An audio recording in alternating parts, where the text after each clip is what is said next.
Mariela. Estamos regresando para ir a la segunda parte de la conversación con Ramón Fernández Larrea. Teníamos problemas con la conexión de internet en Miami. Elvira. Maritza. Luis Alberto. Estamos escuchando los créditos de uno de los programas.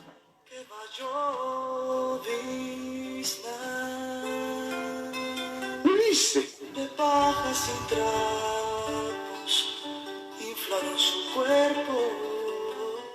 Falcón. Y con el desayuno me trago el ruido y el humo. Danilo José. Danilo José. Se lleva la historia de cada fusión. José Luis. Bergantiño. Pignoli. Un tesoro escondido que me asegura buena casa y algo más. Almito. Eso a correr. Hola, Perla. Osvaldito. Estamos retomando la transmisión porque habíamos tenido problemas con la conexión del invitado en la primera parte. Ahí estamos esperando ahora que Ramón vuelva.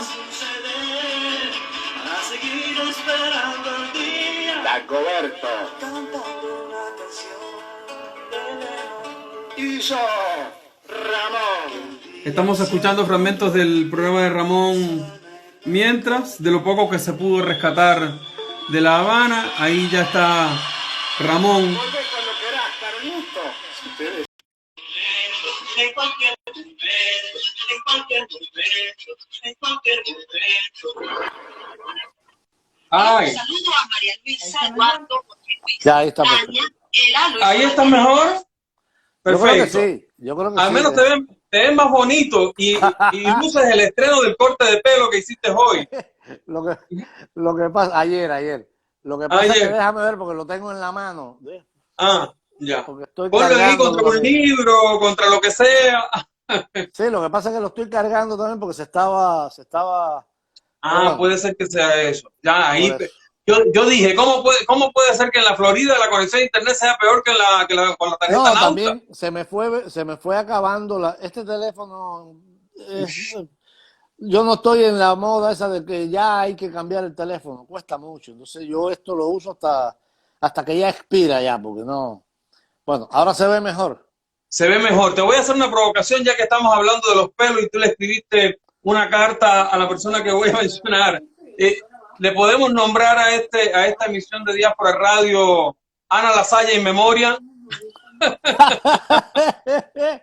Oye, es una pregunta, porque yo soy un poco más joven que la generación de ustedes, pero ya cuando yo llegué, que tenía yo 17, 18 años al ICRT, era un mito que Ana Lasalla andaba con tijeras para cortarle el pelo a la gente y vigilaba por las ventanas de la antigua CMQ Radio Televisión a los jóvenes que caminaban por la rampa. ¿Era tan así o tú también lo heredaste de mito?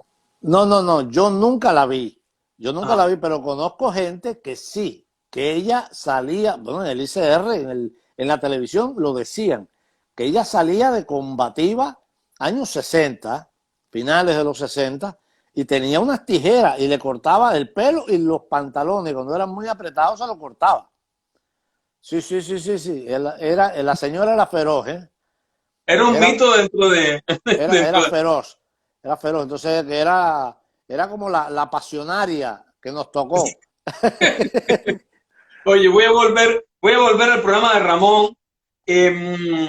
Tú has hablado de que no tenías conciencia real de lo que estaban haciendo en ese momento, muchachos jóvenes, y el aporte que estaban haciendo. Sin embargo, ¿lograste meter en tu maleta como 100 libretos al momento de irte del país?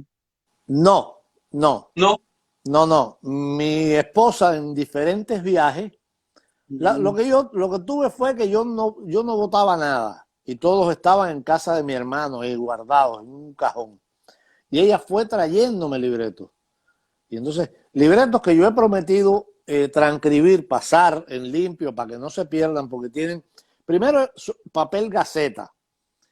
O sea, que parecen documentos del siglo XVI, ¿no? Papel gaceta, y muchos eran copias con el papel carbón, que ya tú sabes. Y entonces están muy amarillentos y ya se parten solo. Yo quiero salvarlo de alguna manera, ¿no? Pero lo incluiría en el libro que estás escribiendo, porque he visto y publicaste alguna vez como un adelanto. Te decidiste a escribir un libro sobre el programa de Ramón. Sí, y le empecé a pedir a algunos miembros, o sea, se lo pedí a todo el mundo. Algunos sí lo escribieron y son reveladoras, sus puntos de vista y anécdotas, porque yo no me enteraba de todo lo que pasaba, ¿me entiendes? O sea, pasaban cosas en la oficina de la dirección, pasaban cosas acá, se decían cosas en el otro lugar, pero incluso se decían cosas entre los mismos agentes del equipo, pero yo estaba atendiendo otra cosa. Por ejemplo, yo no me acordaba una cosa que escribió José Luis Bergantiño, que es una anécdota que un poco da aquellos años y lo loco que estábamos. Que habían prohibido poner a Pedro Luis Ferrer una de las tantas veces. Y entonces, un buen día, la directora me llamó y me dijo: Ramoncito, te informo que ya se puede poner a Pedro Luis, lo autorizaron, pero por favor, que sea con discreción. ¿Edelsa Palacio? Edelsa, que siempre, yo le tengo mucho cariño, porque sí, con nosotros, se portó siempre muy bien conmigo, ¿no? Y dije, gracias Edelsa, no sé cuánto. Fuimos y yo escribí un libreto donde de pronto íbamos a empezar y se oían unos golpes en la puerta. ¡Bum, bum, bum! Espérate, no empecemos todavía. Déjame ver quién es.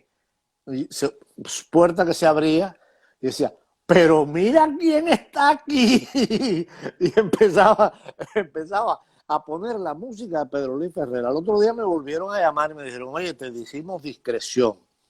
Y se ha pasado el programa metiendo cosas de Pedro Luis, pedacitos de Pedro Luis y alegrándote de que ya le hayan levantado la losa, como decía el guayabero. Cosas que escribió, o sea, aportaron alguna gente. Ulises escribió, José Hugo, María Luisa Morales, sus recuerdos. Yo tengo todos esos recuerdos que los voy a ir hilvanando en una narración central de cómo transcurrió el programa. Pero yo quiero, en el medio de esas cosas, hacer valoraciones de lo difícil que es hacer algo en un sistema totalitario, en que todo está cuadrado y no te puedes salir de ahí, etcétera, etcétera. Hacer valoraciones incluso. Tengo muchas de las cosas que me mandó gente que yo no recuerdo quiénes son, pero yo las copié. Gente anónima que me agradecían cosas del programa. Yo todo eso lo voy a poner. Y quiero o sea, precisamente analizar por qué, eso que tú me preguntaste, por qué un fenómeno, un hecho artístico de ese tipo se pudo convertir en un fenómeno así tan rápido. Y cómo lo pudimos mantener 3 años, ¿no? Así, semana tras semana, día tras día, sorteando. En fin, yo quiero hacer eso para recoger la memoria y recordar eso. No por dármela, no por dármelas yo sino porque yo creo que es una memoria que a la gente le gustaría tener. Y ya estás consciente del aporte del programa. Sí. José Hugo Fernández, que tú lo has mencionado, y para los desconocidos era el jefe de programación de Radio Ciudad de La Habana, dijo en algún momento que este programa se pudo hacer porque era la década de los 80, que no se hubiera podido hacer el programa de Ramón ni en los 70 ni en los 90. ¿Qué hubo de especial en esa década que se dio la posibilidad o el contexto para que germinara este proyecto? Claro, acuérdate que soplaban aires de perestroika en la Unión Soviética. Había de todos modos en los países socialistas, en Europa ya había empezado y había demostrado el sindicato Solidaridad, Lech Walesa. Había movimiento. había pasado el Mariel, que dejó vacía de alguna manera, o sea, fue una sacudida en la... estremeció o sea, la seguridad de que todo iba bien. Estaba la guerra de Angola por otro lado. Habían pasado muchas cosas. Y la subvención del campo socialista, que parece de alguna manera que ya no era tan amplia como en los primeros años de los 80. Estoy hablando de años 87, 88. Había una nueva generación de artistas que rápidamente la UJC los agrupó en lo que antes era la Brigada Hermanos Ahí y convirtieron en la Asociación Hermanos Ahí. Y se hicieron rápidamente grandes reuniones para hacer la asociación. O sea, ya había un clima de creatividad y de creación. Yo creo que también pasaba lo que yo sentía. Éramos la generación del relevo, los viejos, o sea, muy, muy agradecidos de que hayas hecho esto, pero ahora nosotros tenemos que cambiar las cosas. Nosotros somos los responsables ahora de mejorar, porque yo confiaba de alguna manera, muy iluso, en que aquello se podía mejorar. No me daba cuenta que no iban a soltar prenda y no querían hacer ningún movimiento. Pero yo creo que todos los pintores con Arte Calle, con Volumen 1, los pintores, en la música había entrado una nueva generación, la de los topos, que venía con una fuerza tremenda y venían con propuestas diferentes del rock argentino, de la música brasileña. Ya no era tan fusil contra fusil. Estaba Santiago Feliu, Donato Poveda, mucha gente haciendo cosas, grupos de rock como Arte Vivo, etcétera, etcétera. Los bailarines estaban haciendo aportes increíbles, los actores estaban haciendo obras donde sí querían reflejar la realidad, basta de triunfalismo. Entonces, todo eso estaba en la conciencia colectiva de algún modo y todo el mundo creía que sí se podían hacer esas cosas. Tal Y, vez ayudó claro, un poco también que estábamos, no sé si esa época era anterior o después, pero en los 80 estaba la onda de la rectificación de errores, ¿no? Aquel bueno, proceso. sí, a partir de ahí la rectificación, pero no sé, todo estaba en el mismo saco y aquella cosa de que ahora sí vamos a construir el socialismo. Podía hacer eso también. Y esa rectificación de errores fue fue un golpe nacionalista para separarse un poco de los aires de lo que después fue la perestroika. Que hubo Claro, una sí, época en sí. que Novedades de Moscú y la revista Sputnik volaban de los kioscos. La gente tenía avidez de eso, porque se avecinaba un cambio. Más que se avecinaba, se necesitaba un cambio. Un cambio de visión, un cambio de relevo en la cosa, un cambio, no sé. Y la gente lo sentía. Cuba, con la llegada del sistema de Fidel Castro, el humor político desapareció de Bohemia, de las revistas, de los medios. Murió. ¿Qué recursos usaste? Porque yo recuerdo que usaban, tú has hablado de algunos cuentos, pero usaban muchos dramatizados. ¿Fueron Sí, los claro. dramatizados el sostén para hacer este humor político entre líneas? Sí, claro. Podíamos coger lo mismo en la telenovela de moda, la telenovela de moda, que adaptar, digamos, un cuento de Karel Čapek o Capek, que un cuento de Zumbado, cuentos infantiles, como te digo, u obras, pedacitos de obras clásicas, pero con otro giro, lo metíamos, lo cubanizábamos y lo llevábamos o las alusiones eran más directas de cosas que todo el mundo se daba cuenta. Por ejemplo, en el de la esclava Isaura, usamos los mismos personajes y era un latiguillo que se repetía, y ahí estaba el chiste. Pero con la carta de libertad. Ay, la mujer, la moribunda, y le decía, ay, Isaura, tengo una sorpresa. Una sorpresa, me habría sido una gran sorpresa. Una sorpresa. Y entonces era arriba y abajo. Entonces Almeida con Leoncio hablando, ¿no? Y entonces repetía lo de Almeida, decía, y al final había uno de los chistes que se le fue a todos los asesores, que decía, ay, pero es que Almeida lo logró. Y dice, Almeida se las compuso para hacerte la carta. Y entonces Isaura, muy ingenuo, decía, ¿y qué compuso Almeida, madrina? ¡Ay! Y nosotros con el Almeida nuestro. Claro, la gente enseguida decía, coño, porque la habían pasado, ¿no? Eran esos recursos que la gente incluso le ponía. Lo que siempre dijo el guayabero. Yo digo una cosa y cuando le hacen la tercera lectura es completamente distinta, ni yo sé lo que tú interpretaste. Eso es muy interesante en comunicación.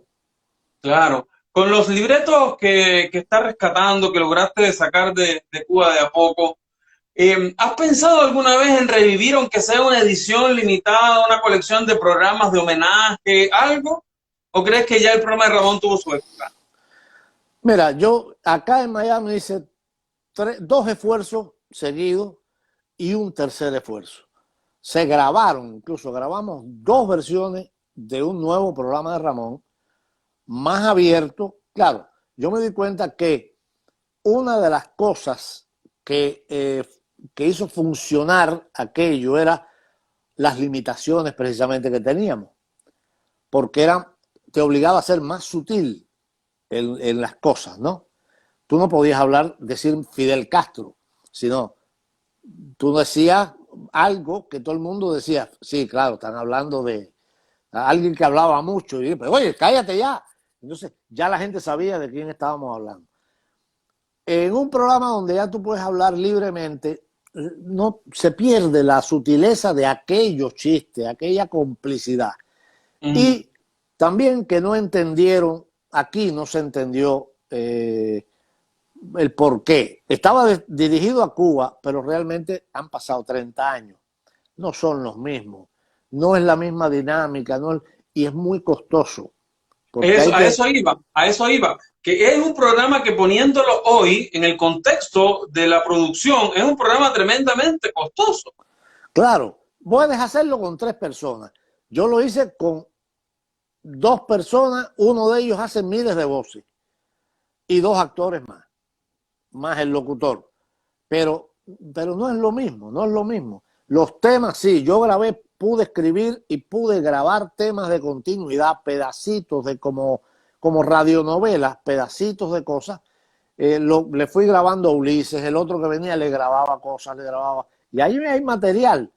Algún día a lo mejor los edito y los meto en algún lado, pero no se entendió. Incluso en Radio Martín hice una versión que no se entendió, que era la historia de cómo el almiquí fue a La Habana a hacerse ciudadano español. Porque, el manjuarí, porque el almiquí estaba en La Habana y se había hecho ciudadano español. Y ya de vivir en La Habana no era almiquí, sino el miqui. Y era un manjuarí que hablaba en oriental, con acento oriental, y le costaba tanto trabajo, había que llevar tantos papeles al consulado español, que en vez de hacerse español se hizo policía, que era más fácil.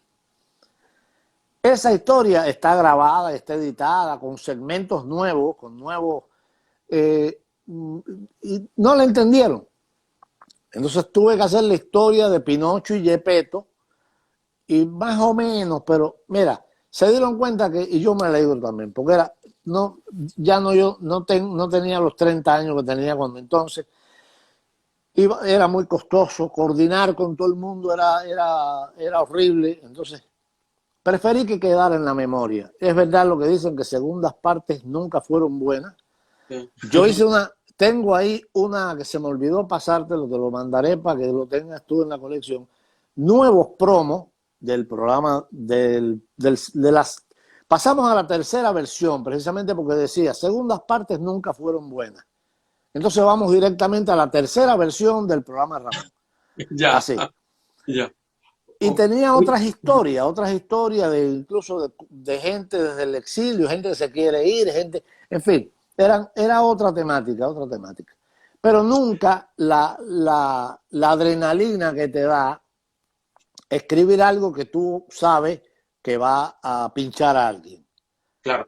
Voy a volver a la radio, porque has hecho radio y estás hoy en la antena de la radio en la Florida, pero quiero hacer una pausa porque después que te fuiste de Cuba, pasaron los años y de repente, recuerdo, los más jóvenes empezaron a pasarse, empezaban a aparecer las primeras conexiones a internet, en los medios de comunicación, y las cartas de Ramón se pasaban. A veces se copiaban en un Word o se pasaban por correo.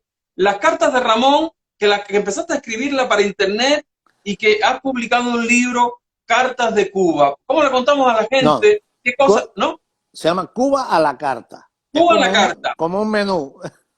Ah, ¿cómo le contamos a la gente qué cosas Cuba a la carta? ¿Y debe estar disponible para comprar en línea o no? ¿O solamente Sí, en la sí. librería? Ya. Está disponible. No hay librería, con esto de la pandemia no hay. Está en un link solamente que tú lo pides en Amazon, por Amazon, y ya te llega. ¿Qué es eso? Yo empecé en Canarias con esa extrañeza que tenemos todos los que emigramos, a extrañar. La nostalgia, me mordió la nostalgia de Cuba. Entonces, yo empecé a escribir una novela que está ahí empezada, pero no la seguí, de un pícaro, porque la picaresca es como se desarrolla en lugares así, de un pícaro que encontraba, esto era bastante autobiográfico, a un empresario canario muy medio loco, se lo encontraba en un bar y el tipo quería volver a tener dinero y empresas y negocios, y el pícaro cubano le vendía la idea de construir los pedazos de Dios para armarlo y alquilarlo o venderlo. Pero este pícaro cubano, con esa nostalgia de Cuba, por las noches, después de que se metía 3 fotutazos, empezaba a escribirle sus reproches y sus preguntas a personajes de la historia de Cuba y a cosas como los zapatos, los quicos plásticos, los casquitos de guayaba, las bolsas de polietileno, los vasos de perga, y a personajes de la historia, y a personajes, a personalidades y a personajes como la Macorina, como Mama Inés, cosas así. Ana Lasalle tiene su carta. Claro, entonces yo tenía 2 o 3 cartas medio escritas, la de Atuey, por ejemplo. Y un día, estando en Barcelona ya, Jesús Díaz, el narrador que estaba haciendo la revista de la cultura, Encuentro de la Cultura Cubana, nos sentamos y él me dijo, quiero hacerte una propuesta. Yo voy a hacer esta revista digital también. Y quiero que tú tengas una columna.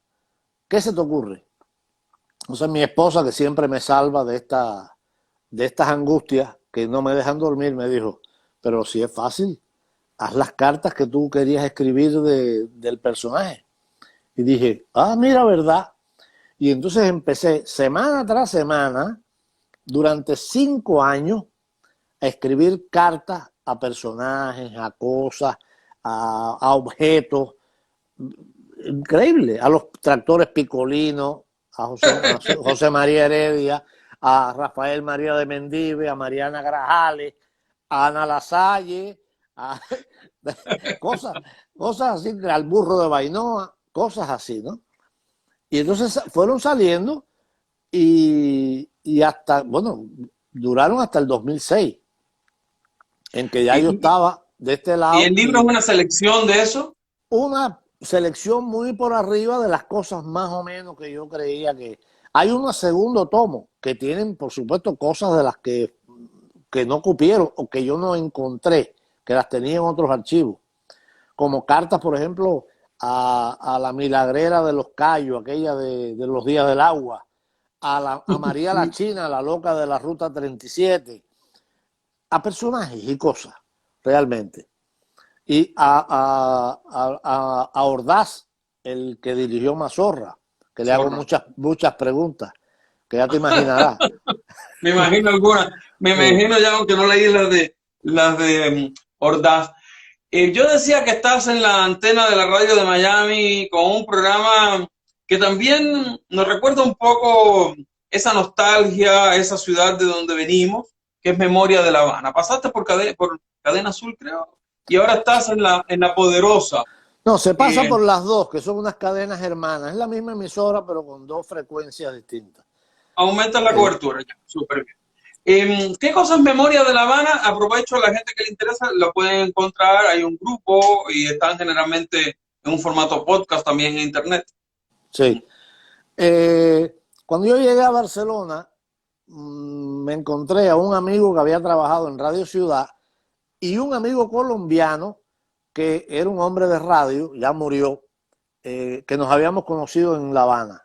Él había hecho, junto con otro gran amigo mío catalán, una revista que se llamaba El Manicero, sobre música cubana, y latina, pero cubana sobre todo. Eran grandes conocedores de la música de nosotros y eso.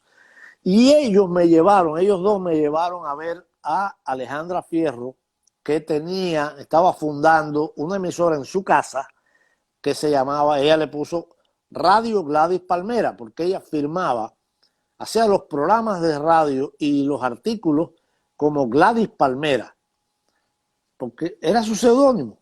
Sí. Y entonces, en esa primera reunión, ella me dijo, perfecto, tú sabes de cosas, de la cultura cubana y de esto y de lo otro. ¿Qué programas quisieras hacer? Y yo le dije, mira, yo puedo hacer uno que se llame Al tanto de lo que se publica, de lo que se edita, los discos, la música, al tanto de alguna persona, un concierto. Pero yo quisiera hacer un programa pensando en la nostalgia y pensando en cómo contarle a los españoles, sobre todo a los catalanes, que habían lo que se llama allá hacer las Américas, y que se hicieron los indianos, que fueron gente que se enriqueció en América, sobre todo en Cuba, regresaron y mandaron a construir, que yo los vi, hay un lugar que se llama Sitges, cerca de Barcelona. Hay una calle que se llama Habana, y es una calle donde tú ves la casa de Dulce María Loinás, la casa donde está la Unión de Escritores y Artistas. Son iguales, copias. Esos tipos buscaron a los arquitectos y compraron los planos y mandaron a hacerse eso ahí, porque lo que hicieron fue trasplantar la nostalgia. Y yo dije, bueno, aquí yo debo contar un poco las cosas más elementales de La Habana. Es como una metáfora de Cuba. Cómo contárselas y sobre todo rescatar toda esta música. Porque quiero decirte que la primera impresión que yo tuve cuando entré a esa casa de Alejandra Fierro, Gladys Palmera, que vi los estantes de música cubana nada más, yo me quedé así y dije, ni Radio Progreso tiene esto. Yo empecé a conocer, a sacar nombres, ¿y quiénes son estos tipos? Yo nunca había oído a este hombre, nunca había oído a este grupo. Y entonces me enamoró y dije, yo voy a conocer a mi país desde aquí. Y por supuesto, voy a darlo a conocer y haciendo eso también lo voy a conocer yo. Y empecé a escribir las cosas más elementales, cómo fue lo del Floridita, que tenía un catalán también que tuvo que ver con Tantino Rivadavia. Historias que de alguna manera enganchaban al público de Cataluña y a españoles en general. Poner a Machín, que fue tan querido en España. Cosas así, ¿no?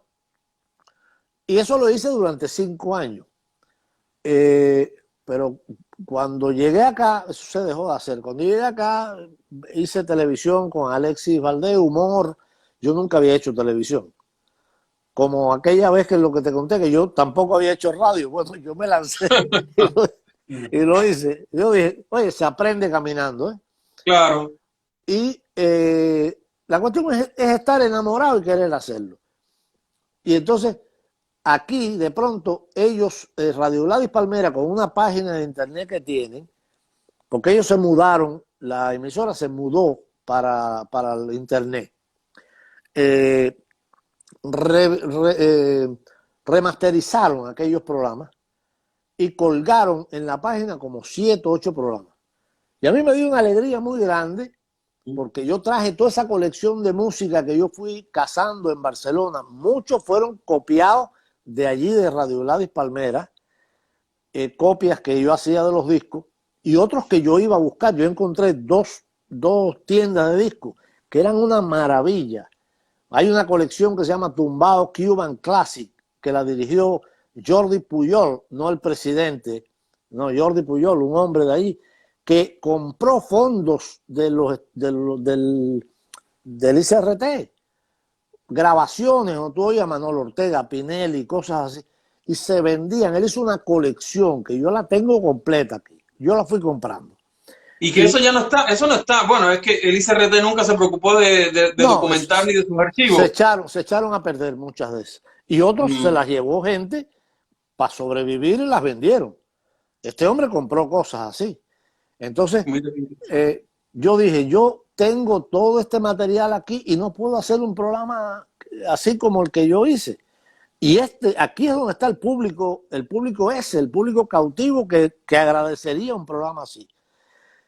Entonces apareció, yo lo compartí en Facebook, y un amigo que había producido un programa de radio del Pible, precisamente, en La Poderosa, se puso en contacto conmigo y me dijo, ¿usted quiere hacer ese programa aquí? Le dije, claro. Me dijo, vamos a reunirnos, vamos a conversar. Nos reunimos a conversar. Hoy es su cumpleaños.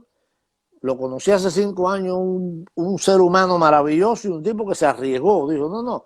Él tenía una lista de amigos que se anunciaban en el programa en La Poderosa y en el programa del Pible.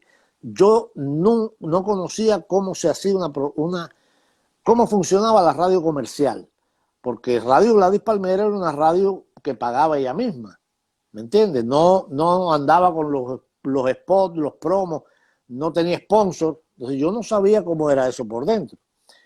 Y este hombre se hizo cargo de todo. Entonces pagaba la hora, recogía el dinero de los que se anunciaban, de los anunciantes, y después repartía a partes iguales. Hasta que llegó un momento en que él no pudo seguir haciendo eso, lo tuve que hacer yo, y al final también me cansé. Y llegamos a un acuerdo con la emisora en que, mira, yo no te pago nada, yo tengo derecho a 12 minutos de publicidad, cógete 8 y yo uso 2 para los segmentos que tengo, patrocinios que tengo. Y desde entonces funcionamos de lo más bien y sigue saliendo ahí, porque el programa estaba dirigido no solamente a los exiliados, los emigrados más viejos. El exilio histórico. Sí, el exilio histórico. Estaba dirigido de algún modo para ellos, pero sobre todo yo lo que quería y lo que quiero eran esos hijos que vinieron chiquitos o nacieron aquí y los nietos que se han pasado 50 años oyendo las historias de Cuba. Oye, cuando fuimos a bailar con Benny Moré, oye, porque el Salón Rosado de la Tropical, porque tal cosa, el cañonazo de las 9, entonces no sabían qué cosa era eso. Y yo dije, yo se lo voy a contar. Yeah. Y entonces me ha servido para conocer muchísimo más a Cuba. Claro, no es una clase de universidad, no es una clase de historia. Uno trata de que sea un poco didáctico, pero sin perder que sea ameno, que sea un programa de radio. Pero ¿Cuántos años lleva o cuántas emisiones de Memoria de La Habana en Miami? Vamos a cumplir 5 años ahora a finales de agosto, 260 programas. Que se dice fácil, pero es semana tras semana, semana tras semana. Y me ha divertido mucho y he conocido mucho de la música cubana. Gente que yo decía, esto no se puede perder, esto es una maravilla. ¿Cómo? O sea, sentir el orgullo de decir, pero esto se hizo en una islita. Y es una islita que fue donde se inventaron más de 6 ritmos que bailó el mundo con eso. Y es increíble, ¿me entiendes? Entonces, eso no se... ¿Cómo comienza la relación tuya con la música? ¿O siempre fue o estuvo? También tienes un libro, Cabiosiles, o Cabiosiles, ¿no? Porque es un término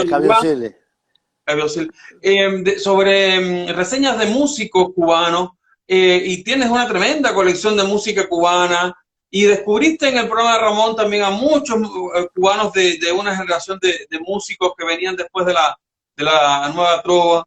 ¿Cuál es tu relación o cómo comienza esa relación tuya con la música? ¿Qué ha hecho que se mantenga? Precisamente de este programa de Memoria de La Habana en Barcelona, de ir descubriendo a estos músicos que algunos yo los había conocido como Barbarito Diez, o contar, por ejemplo, Celeste Mendoza, o contar qué fue lo que yo sentí o cómo fue la primera vez que yo escuché a estos músicos.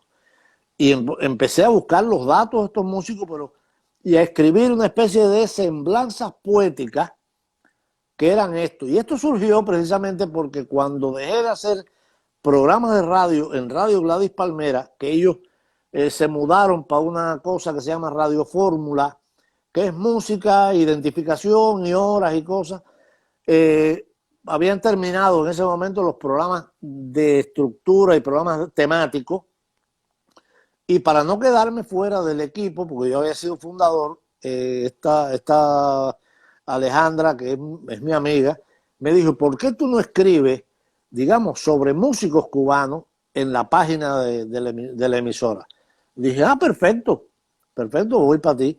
Y entonces el nombre, dije, bueno, ¿qué le pongo? ¿Los músicos cubanos? No, Cabiosile, porque Cabiosile es un saludo en Yoruba, sobre todo a Changó.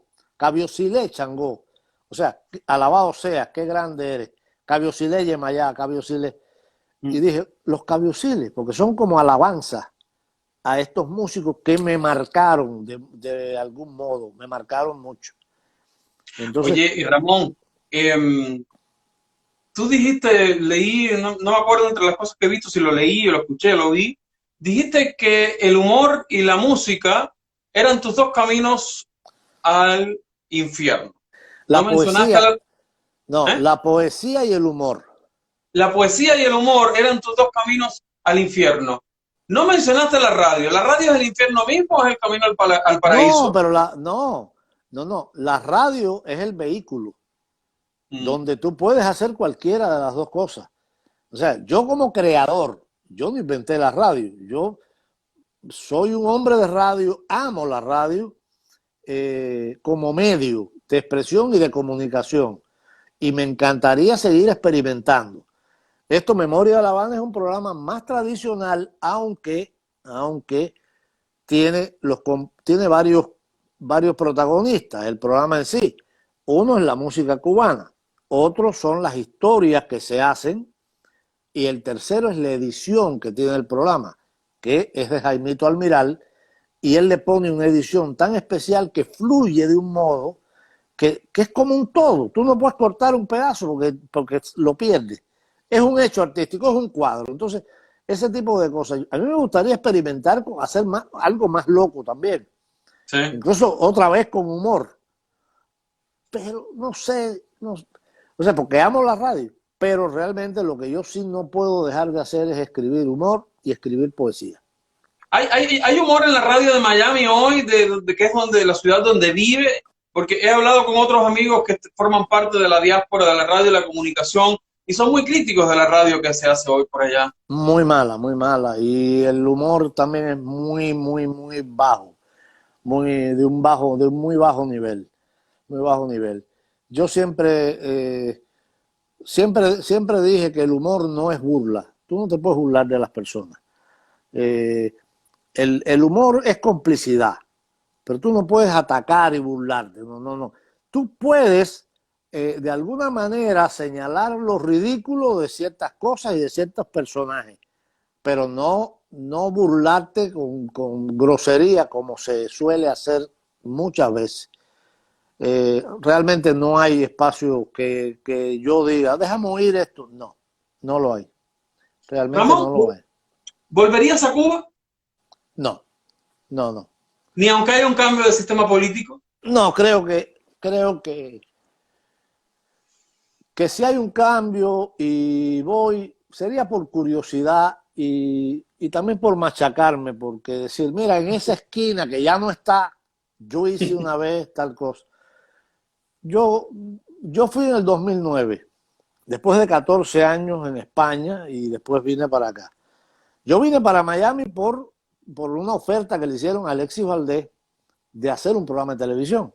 Y él me llamó a Barcelona y me dijo que él había hablado de mí, que quería, que si a mí me interesaba venir para acá. Y yo dije, sí. Y entonces me lancé porque aquí tenemos la mitad de los amigos, la mitad de la familia, todas esas cosas. Y entonces era una manera de experimentar y dije, bueno, ¿por qué no? Volví en el 2009 después de 14 años y realmente yo no reconocí aquello, me costaba trabajo entender a la gente. Yo venía de España donde tuve que hacer como te pasa a ti en Chile seguramente, un cambio de tono para que me entendieran y un Claro. cambio de oído para entender. El cambio Tuve que- total. Claro, que hablar más lento, pronunciar mejor, las S, decirlas, no, sí, como estamos así, no, pero de alguna manera no las aspiraba tan. Hubo un cambio porque tenía que entender la televisión y la radio y las películas. Entonces, en España todo es doblado. Entonces, si te doblan una película, tú no tienes subtítulos, tienes que entenderla. Yo hice esa conversión y después llego aquí, tampoco entendía mucho, pero, Otra vez. sí, pero bueno, era mi público, era el público, la gente, ¿no? Pero realmente en Cuba cuando fui yo no entendía nada. ¿Así tanto? Sí. No entendía, no solamente mucho que no entendía muchas cosas que pasaban, no entendía la degradación social, no entendía. Y la degradación del entorno, de todo. Oye, Sí. Y ¿subiste entonces al edificio? ¿Subiste al edificio N cuando fuiste? no subí. Llegué con mi hermano allí a donde estaba Radio Enciclopedia, que estaba destrozado y que tenía una madera en la puerta en vez del cristal, y pregunté por Edelsa Palacio porque yo quería subir y saludarla. O saludarla ahí porque ella estaba dirigiendo, creo que Radio Enciclopedia en ese momento. Yo quería saludarla. Y no quise subir a Radio Ciudad porque ya yo no conocía a nadie. Y me dijeron que no, que ella iba, creo que días alternos. Entonces dije, bueno, otro día a lo mejor voy y regresé con mi hermano caminando. Caminé mucho, pero mira, no me sentiría cómodo porque además ya el mundo, ya uno conoce otras cosas. Yo me hice ciudadano del mundo y no tengo esa nostalgia. Yo le digo a la gente que es que yo me construí la Cuba que yo también quería. Como mismo hice el programa que yo quería escuchar, yo tengo la Cuba que yo quiero habitar y que yo quiero, que es esa Cuba de la memoria, esa Cuba de la historia, esa Cuba no sé, del rescate de cosas, de valores y de personas y de personajes y de hechos artísticos y de hechos históricos, con otro prisma. Entonces, mira, me faltan muchos lugares del mundo por conocer que sé que no voy a poder conocer por economía y por edad. Pero me quedo con yo lo único que a lo que aspiro en este momento es a tener paz, tranquilidad. ¿Lo Y lograste? ¿Lo lograste? lo voy logrando. Soy un poco dueño de mi tiempo y no sé, tengo esa paz y esa tranquilidad de saber lo que quiero hacer y bueno, pero no volver otra vez atrás a empezar y a luchar con esa nostalgia de lo que ya te digo, de gente que uno quiere. A mí me pasó, me dio un golpe, una enseñanza, el exilio, la emigración o el exilio, me dio un golpe. Yo me llevé para Canarias la libretica de teléfono de La Habana. Y un día empecé a mirar y decir, este está en Cuba, ya no lo puedo ver, este se murió, este tal cosa, y terminé botando la libretica. Dije, no, hombre, no. Y entonces, no, ya, mira, no. Nos ha costado mucho irnos adaptando, ir viviendo aquí, hacer una especie de pequeños paraísos con su poco de infierno también. Sí. En otros lugares, entender esos lugares, insertarse en esos lugares. Entonces, renunciar a eso, como cuando uno ya se salió de Cuba, para volver a entender las claves y ¿Y qué ya ha pasado el tiempo? Ya no somos los mismos ni tenemos No la misma somos. capacidad de adaptación No, ni nada. no. Quiero terminar esta conversación. Perdóname. Yo siempre cito a un poeta griego, Constantino Cavafis, que tiene un poema extraordinario que dice, más o menos, dice que la ciudad que tú dejaste ya se murió, no será la misma cuando regrese. Entonces, yo sigo. Eso es un descubrimiento muy doloroso, pero es eso. Claro. Triste pero doloroso. Bueno, los migrantes, la diáspora, hemos descubierto muchas cosas dolorosas, pero necesarias. Quiero cerrar con una pregunta que es inevitable, porque a diferencia de muchos otros creadores, que uno puede decir fue una golondrina no hace primavera, tú pudiste vivir dentro de una primavera creativa. No fuiste la única golondrina. En Radio Ciudad de La Habana, un proyecto en un tiempo determinado que generó un espíritu creativo, programas de calidad, de contenido, que hizo un cambio. ¿Cómo recuerdas ese proyecto en tu vida y para la radio cubana? Yo la primera impresión que tuve, porque yo no era consciente de eso que estaba pasando, hasta que un día le miré los ojos y miré las caras de locutores y personas mucho más mayores que nosotros, que trabajaban en Radio Ciudad desde hacía mucho más tiempo, llevaban mucho más tiempo en la radio. Y los ojos de azoro, cuando miraban el pasillo de Radio Ciudad, lleno de gente peluda, gente que iba en chora a trabajar, gente joven con un desenfado tremendo. Y cuando yo miré y dije, pero esto está lleno de trovadores, de poetas, de periodistas, de gente joven. Está Alberto Rodríguez Tosca, está Ernesto Fundora, que es un realizador tremendo, está Fran Delgado, está Vladimir Zamora, está Cifredo Ariel, que acaba de morir, Federico Wilkin. Yo dije, pero qué cosa es esto, nos hemos reunido, esto lo reunió el diablo, citó a todo el mundo.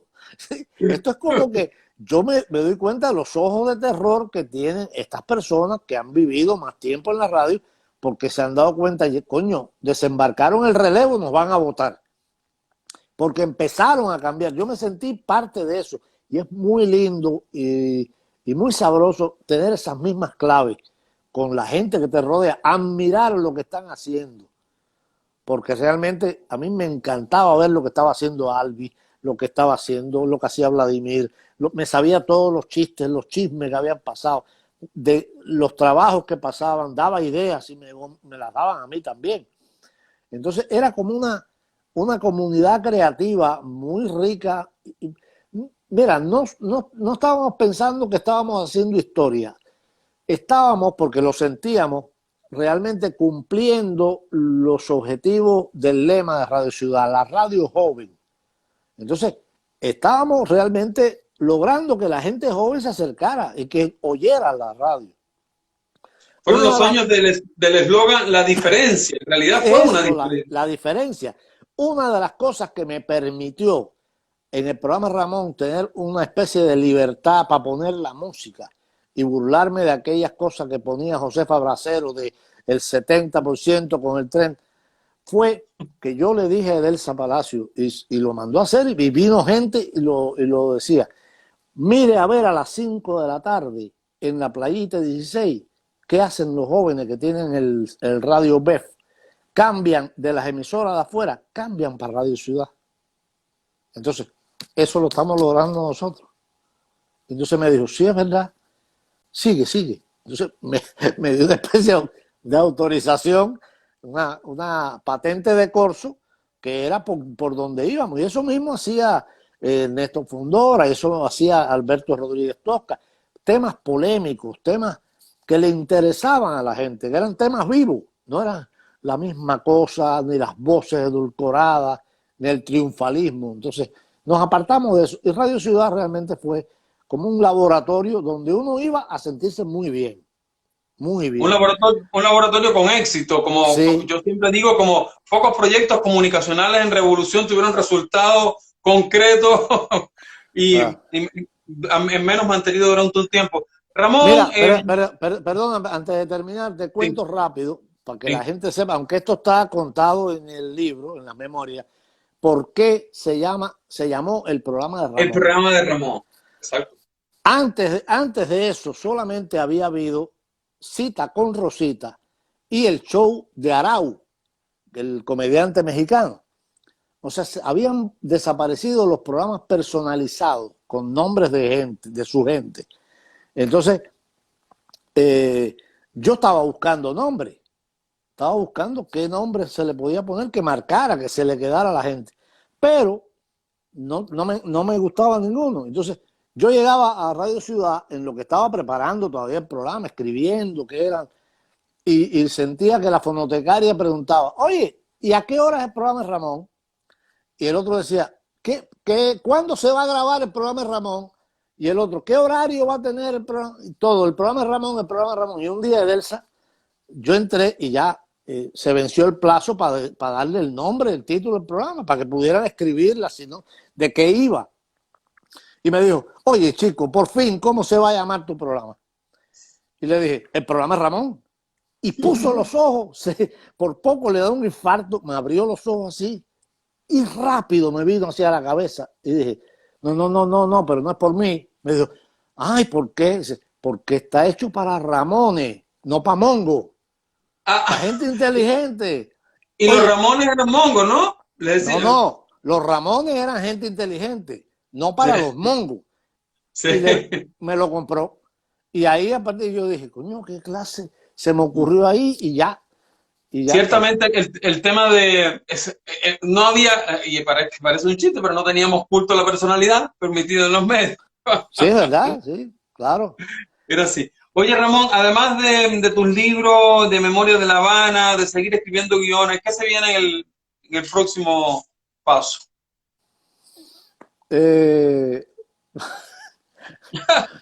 No sé, hay un proyecto donde voy a empezar a trabajar, que es una cosa de noticias y una cosa con una visión sarcástica. Yo sigo escribiendo artículos para un sitio digital. Esos son lo que me da de comer. Yeah. Está hacer una un segundo tomo de los Cabiosiles, porque realmente yo escribí hasta los que estaban muertos en ese momento y se me quedó gente fuera también. Pero después que vine para acá, murieron otros. Murió Olga Guillot al tiempo de estar aquí. Pude conocer a Cachao y hablar con él y preguntarle miles de cosas a Cachao. O sea, hay músicos que fueron muriendo después, y entonces yo creo que merecen tener también una especie de semblanza poética y un recuerdo de ellos. Eso es una de las tareas. Terminar el libro de las memorias, de la memoria del programa Ramón. No son mis memorias, es la memoria del programa. Cosas que pasaron, por qué pasaron, cómo los recuerda el otro, pero hacerlo ameno y con las valoraciones estas. Y con humor. Sí, con humor. Yo de algún modo sigo escribiendo poesía y está también el segundo, que ya está preparado, el segundo tomo de Cuba a la carta.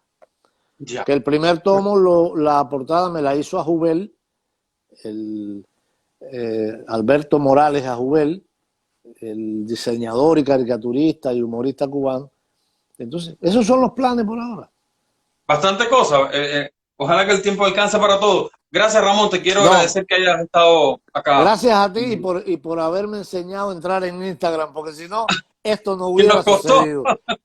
Nuevo aprendizaje. Fuiste muy paciente y muy amable. De verdad que te lo agradezco mucho. Y esta conversación. Muchas gracias, Ramón. No, gracias, y gracias también a los que estuvieron conectados en vivo y a los que nos están viendo grabado desde Facebook o YouTube. El próximo jueves volvemos con otro personaje. El próximo jueves va a estar uno de la generación posterior, o sea, después de Ramón, que hoy es rostro ancla de la televisión de noticias en República Dominicana, Roberto Cavada. Un abrazo. Hasta luego. Salud para todos. Gracias. Bueno.